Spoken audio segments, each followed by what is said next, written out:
فکر اسلامی کا مجدد علامہ اقبال جو آپ کے اسی شہر لاہور میں مدفون ہے. یہ اقبال جس نے اسلام کا یہ نظریہ دوبارہ زندہ کیا کہ اسلام مذہب نہیں دین ہے، یہ مکمل نظام زندگی ہے، جدا ہو دی سیاست سے تو رہ جاتی ہے چنگیزی، یہ مکمل نظام حیات ہے، یہ پوری زندگی پر اپنا غلبہ چاہتا ہے. یہ نہیں کہ اگر نماز روزے کی اجازت مل گئی ہے تو کچھ لوگ یہ سمجھ بیٹھے ہیں ہندوستان میں اسلام آزاد ہے، ملا کو جو ہے ہند میں سجدے کی اجازت، ناداں یہ سمجھتا ہے کہ اسلام ہے آزاد. اسلام تو تب آزاد ہوگا جب اس کی فرما روائی ہو. اقبال وہ روح ہے احمد سرہندی رحمت اللہ علیہ، میرے نزدیک اس کی روح کا بروز ہے. اس لیے کہ جداگانہ تشخص مسلمانوں کا، مسلمانوں نے ہند کی جداگانہ قومیت، اس کا سور پھونکا ہے علامہ اقبال نے. وطنیت کے خلاف نظم کہی علامہ اقبال نے. بمصطفیٰ برسا خویش را کے دی ہماؤس اگر نباؤ نہ رسیری تمام بولا بیست. انقلابی فکر کی تجدید. نمبر 2، اس پر میری ایک کتاب موجود ہے، 20ویں صدی عیسوی میں بر عظیم پاک و ہند میں اسلام کے انقلابی فکر کی تجدید و تعمیل. اس کے لیے ابوالکلام نے بھی بیڑا اٹھایا، حزب اللہ بنائی 1913 میں بیعت کی بنیاد پر.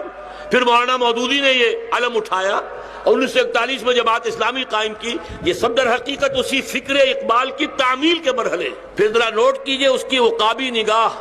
مسلمانوں کی قومی قیادت کے لیے انگلستان میں جا کے بیٹھ گئے تھے قائد اعظم، مایوس ہو کر مسلمانوں نے ہند سے. اقبال تھا جس نے پے بپے خطوط لکھے اور انہیں آمادہ کیا کہ اس کشتی کو اب تم ہی سنبھال سکتے اور کوئی نہیں. اور ساتھ ہی جو اپنا فکر تھا جس کی تجدید کی تھی انہوں نے، اسلام کے انقلابی فکر کی تجدید، اس کی مزید وضاحت کے لیے دکن کی سنگلاخ زمین سے بلایا مولانا ابوالعلا مودودی کو. بیٹھو یہاں پر، میرے ایک عقیدت مند چودھری نیاز علی خان نے یہ جگہ بنائی ہے، یہاں آؤ اور بیٹھو اور یہاں کام کرو. وہ سنگلاخ زمین ہے، یہ مسلمانوں کی اکثریت کا علاقہ ہے. بہرحال قائد علامہ اقبال نے جو تصور پاکستان کا پیش کیا 1930 میں، اب اس کے الفاظ میں چاہتا ہوں کہ آپ کو سنا دوں. وہ مصور پاکستان، مفکر پاکستان اور مبشر پاکستان ہے. بشارت دی انہوں نے. ان کے الفاظ یہ ہیں کہ اس دی ڈیسٹنی، یہ تقدیر مبرم ہے کہ ہندوستان کے شمال مغرب میں ایک آزاد مسلمان ریاست قائم ہوگی.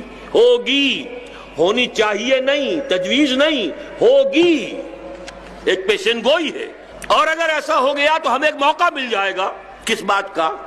اسلام کی تعلیمات کر جو پردے دور ملوکیت میں پڑ گئے تھے، یہ دو ادوار درمیان میں آ گئے. خود مسلمانوں کا دور ملوکیت، اسلام کی تعلیمات پر کچھ پردے پڑ گئے. پھر اور غیروں کا دور ملوکیت، اور پردے پڑ گئے. لیکن انہوں نے ذکر کیا مسلمانوں کا عرب امپیریلزم، بنو امیہ اور بنو عباس، ان کے دور حکومت میں اسلام کی تعلیمات پر جو پردے پڑ گئے تھے انہیں ہٹا کر صحیح اسلام کا نمونہ دنیا کے سامنے پیش کریں. اب آپ اندازہ کیجئے کہ اس صحیح اسلام کا نمونہ پھر کون سا ہوا. دور ملوکیت سے قبل کا دور کون سا ہے؟ خلافت راشدہ.